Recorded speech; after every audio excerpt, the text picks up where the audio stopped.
This aptly describes the climatic condition in the city of New York, as virtually all 13 states along the east coast of the United States were at the receiving end of what has come to be known as Blizzard 2016, a heavy torrent of snow. Across the entire coast, more than 85 million people were said to have been hit by the winter storm, 38 million of whom were under blizzard warning. U.S. National Weather Service had said that the entire East Coast would come under heavy winter storm, eventually culminating in flooding in many areas, and true to its forecast, the city of New York, for instance, was in a near shutdown. The city of New York is witnessing yet another of the worst snow situations in history.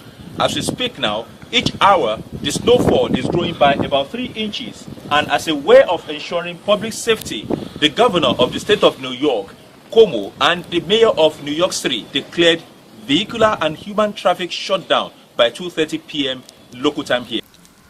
Various neighborhoods within the city of New York had accumulation of snow, some as high as 20 inches and still going.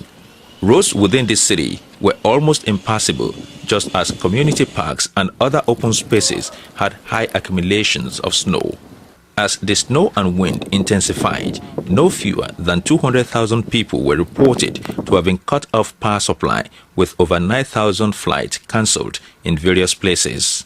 Public transportation in New York City, particularly train service, which was initially available to the public, was restricted to underground service, and all intracity bus service was shut down. Bridges and tunnels were also closed to traffic to forestall eventualities.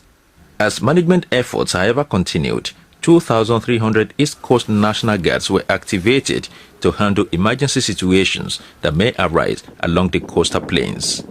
Unfortunately, however, 13 people were, as at the time of this report, lost to the winter storm.